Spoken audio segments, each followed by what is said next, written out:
My name is Samantha, 29, and for the past 3 years, I've been in a relationship with Ethan, 27. We've lived together for 1 year, and lately it feels like every conversation has been about how I'm too predictable and never spontaneous. Mind you, this is coming from someone whose idea of spontaneity is deciding between 2 Instagram filters. Last week was our 3-year anniversary. I planned dinner at a nice Italian place, got his favorite flowers, even wrote a card. His response? "This is exactly what you did last year. Can't you be creative?" The complaints kept escalating. "You always take the same route to work. You eat the same lunch every Tuesday. You never just do something without planning." Other girlfriends surprise their boyfriends with trips to Paris. Yeah. Other girlfriends also aren't paying for their boyfriend's phone plan, car insurance, and half the rent because he's pursuing his passion as an influencer with 3,400 followers. Yesterday morning, Ethan sent me a text while I was at work. "You're not spontaneous. You never surprise me anymore. It's like living with a robot. Maybe we need to reconsider this relationship if you can't bring any excitement to my life." I stared at it for a minute, then typed back, "True." He replied, "That's it. Just true. See, this is what I mean. No emotion, no effort to change." I didn't respond. Instead, I logged into my phone carrier account. His line had been there for 2 years. I'd added him when he couldn't afford his own plan. "Just temporarily," he'd said. I clicked Remove Line and selected Immediate Termination. The confirmation email came through at 2:47 p.m. At 2:52 p.m., my work phone, Ethan doesn't have that number, started receiving texts from random numbers. His friends were all frantically messaging. Ethan's phone had just died mid-story. He had been filming about relationship problems. "Was this you?" I turned off my work phone and got home at 6 a.m. Ethan was on the couch using our tablet, his face red with rage. "You canceled my phone spontaneously," he said. "Surprised? That's not spontaneous. That's vindictive. You said you wanted surprises. You said I never do anything without planning. This was completely unplanned. Saw your text, felt inspired, just went for it. My work is on that phone, my Instagram, my contacts. Your Instagram still exists. You just need a new phone plan to access it." "I can't afford a phone plan, you know that," he snapped. "Sounds like a great opportunity for spontaneous problem solving," I said. He stood up shaking. "This is abusive. You can't just cut off my communication." "I didn't. You have the tablet. You have Wi-Fi. You have a laptop. I just stopped paying for your cell service." "That's financial abuse." "No. Financial abuse would be if I prevented you from getting your own phone plan. You're free to go to any carrier right now. They're open until 8. "With what money?" "The money from your influencer work. The sponsored posts you're always talking about." Silence. We both knew his last sponsored post was for a teeth whitening kit that paid him $50 3 months ago. "I'm calling my mom," he said. "On what?" I asked. The look on his face when he realized he couldn't even do that was the surprise I'd been planning all afternoon without even knowing it. Update 1. The next day, the entitlement explosion was spectacular. Ethan's mom, Denise, showed up at 7 o'clock a.m. Apparently, Ethan had had to walk to the neighbors to use their phone the night before. Denise was not happy. "How dare you isolate my son?" He isolated himself when he decided he was too good for my predictable support, but not too good for my money. He's been building his career for 3 years. Most careers show some progress by now. "You're controlling him through finances." "I'm not controlling anything. I'm just not paying for his phone anymore. He's an adult." Ethan stood behind his mom, smirking like he'd won something. Then Denise said the magic words. "Well, I'll just add him to my plan." Ethan's face fell. "Mom, your plan only has like 2 GB of data." "That's plenty." "I need at least 50 GB for my content." "50? That's $200 a month." "Exactly. I've been paying that for 2 years," I said. Denise turned to Ethan. "You said she was only paying for a basic plan." The sweet moment when Ethan had to admit he'd been lying to his mom about the extent of my financial support. Delicious. But the real entertainment started when Ethan tried to salvage his career. Using our Wi-Fi and his laptop, he posted a story on Instagram about financial abuse and controlling behavior. Tagged all the domestic violence hashtags. Problem. He forgot I still follow his spam account where he practices his stories. He had posted the exact same story there first, with the caption, "Testing engagement. Which angle gets more sympathy, abuse or empowerment?" I screenshot that immediately. His main post got some traction until someone asked, Why can't you afford $30 for a basic phone plan if you're an influencer? His response, it's not about the money, it's about the principle. Someone else, the principle of paying for your own phone as an adult. The comments devolved from there. Then Ethan's best friend, Kyle, called me on my actual phone that I pay for myself. You need to fix this. Fix what? He's spiraling. He can't work without his phone. McDonald's is hiring. They'll provide a headset. That's not funny. He's going to lose brand deals.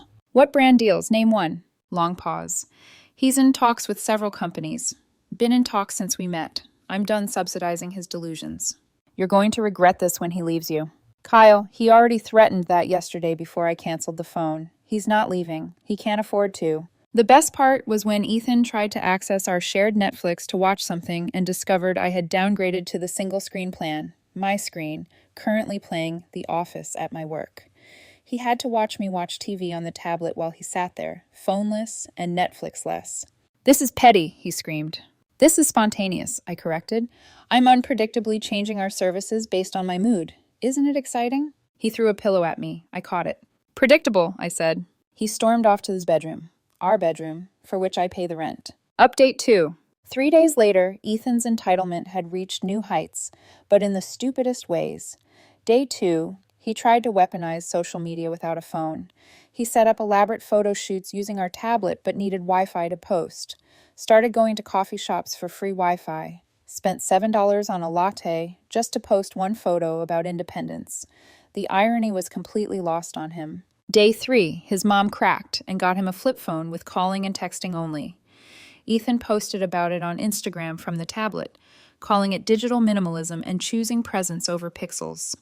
Someone commented, "Didn't you just post yesterday about needing a phone for work?" He deleted the comment. But here's where it got really good. Ethan decided to take control of his finances and announced he was getting a real job. His mom was so proud, even helped him apply to some marketing positions. Then I got an email from a company I'd interviewed with last month. They wanted to verify Ethan's employment history since he'd listed me as a reference and claimed he'd been my social media manager for 3 years. I replied, honestly, he has never been employed by me in any capacity. He occasionally takes photos of food. He didn't get the job. Ethan found out when they called his flip phone. The meltdown was epic. You sabotaged me. You lied on my application. It wasn't a lie. I manage your social media. I don't have social media. That's because I advised you not to. You advised me not to?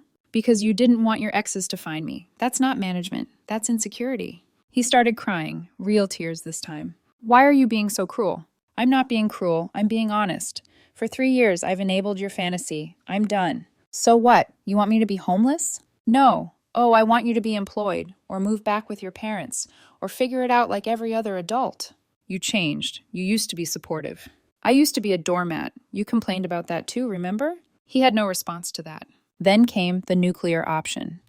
Ethan went on the tablet and started messaging my mom on Facebook, telling her I was abusive, controlling, that he was scared of me. My mom called me immediately. Is Ethan okay? He's sending me concerning messages. He's fine, Mom. I just stopped paying for his phone. Oh, is that all? Yeah, good for you. That boy needs a reality check. Want me to block him? Nah, let him vent. Maybe screenshot, just in case. Already did. Your dad says hi and that he can crash here if needed. Love my parents. The scared narrative fell apart when our neighbor knocked. Ethan had ordered food delivery, but realized he couldn't tip without his phone app. He needed to borrow cash. While actively living in fear, he was ordering sushi. I gave the delivery guy the tip directly. Ethan grabbed the food and slammed the door. I'm moving out, he announced, while eating $40 worth of sushi he'd charged to my credit card before I could cancel his access. Okay, when? I asked. As soon as I find a place. Cool, rent's due in a week. Your half is $900. I'm not paying rent if I'm moving out. Then you're moving out today. You can't evict me. I have rights. You're not on the lease. You're a guest who's overstayed. The sushi suddenly didn't taste so good to him. Final update. 1 week later, the conclusion was even more pathetic than I expected. Ethan spent 4 days apartment hunting, which meant browsing Zillow on the tablet and complaining that everything was too expensive, too far, or didn't have good lighting for content. Meanwhile, I started spontaneously changing things daily. Changed the Wi-Fi password before work. He had to walk to Starbucks. Rearranged the furniture while he was out. Cooked different dinners every night instead of our usual rotation. He complained the curry was too spontaneous. Stop being weird, he finally screamed. I thought you wanted spontaneous, I said. Not like this. Then how? Like, surprise me with gifts, trips, romance? So, you wanted me to spontaneously spend money on you, not spontaneously stop spending money on you? He threw the flip phone at me. It bounced off the wall. Those things are indestructible. Day 5, his dad, Robert, called me. Not his mom, his dad, who'd been silent this whole time. Son, what's the rent situation? He owes $900 due in 2 days. He's been living there free. He contributes emotionally, allegedly. He sighed. I'll pay this month, but he's coming home after. Appreciate it, Robert. No, I appreciate you putting up with him this long. Denise enabled this. I'm done. Day 6. Ethan started packing slowly, dramatically, taking photos of each item for his moving out journey. Posts from the tablet using Starbucks Wi-Fi. While spending $12 on coffee, he charged it to his mom's emergency credit card. Day 7. The grand finale. Ethan staged an elaborate goodbye photo shoot in the apartment. Had Kyle come over to take pictures. Outfit changes, emotional poses by the window, even a shot of him with a single tear rolling down his cheek. I need to use your phone for the ring light app, he told Kyle. My battery's low, then we'll use hers. He actually asked to borrow my phone to take pictures for his Independence post. That would be unpredictable of me. I said, but no. The photo shoot continued without proper lighting. Robert arrived with a U-Haul at noon. Efficient, quiet, just started loading boxes. Dad, be careful with that. It's my ring light. You mean the ring light Samantha bought you last Christmas? It was a gift that you're taking? Yes. Robert looked at me. I shrugged. It was a gift? He shook his head and kept loading. The last box was loaded by 2 p.m. Ethan stood in the doorway, clearly expecting something, a big romantic gesture, me to beg him to stay. So this is it, he said. Looks like it. You're really going to let me leave? I'm not letting you do anything. You're choosing to leave. You changed everything. You ruined us. I stopped paying for your phone. Everything else was your reaction to that. You're going to regret this. Maybe, but predictably, I'll be able to afford therapy now that I'm not paying for your lifestyle. He tried to slam the door dramatically, but it has one of those soft close mechanisms. It just whooshed shut gently. I watched from the window as they drove away. He was in the passenger seat trying to take a selfie with his flip phone. Robert texted me later. Ethan asked me to pay for a new iPhone. I laughed. He's not talking to me now. Thanks for the 3 years of patience. You're a saint. Plot twist. Ethan's moving back home Instagram post from his laptop at his parents' house using their Wi-Fi got weird attention. Turns out 3 other women commented variations of, "Wait, you said you were single?" along with screenshots of recent DMs where he had been flirting with them while we were still together. His follower count dropped by 900 in just 2 hours. He texted me from his flip phone. This is your fault somehow. I didn't respond. Spontaneously, I blocked his number. Now I'm sitting here in my quiet apartment, watching whatever I want on Netflix, eating cereal for dinner. Tuesday is soup day, but I'm being unpredictable and feeling peaceful. My buddy Jake said I should have kicked him out months ago. He's right. But watching him implode over a phone plan was oddly satisfying. I learned something, though. When someone complains you're boring, they usually just mean you're not entertaining them enough. And when they say you're not spontaneous, they mean you're not spontaneously spending money on them. The apartment feels bigger now. I'm going to spontaneously enjoy my space and my money for a while. Oh, and update. His Instagram bio now says, entrepreneur, digital minimalist, phoenix rising from the ashes. His last post has 47 likes, including one from his mom, who commented, "Get a job, even Denise is done." For everyone asking, yes, I kept the ring light. I spontaneously decided to use it for my work Zoom calls. My boss said I look very professional now. Update 2. Ethan made a TikTok about escaping financial abuse. It got 132 views, and all the comments were people explaining how paying your own bills isn't abuse. He deleted it. Update 3. Robert sent me $50 via Venmo with the note, "Therapy copay for dealing with my son." I'm keeping it. Now I feel free.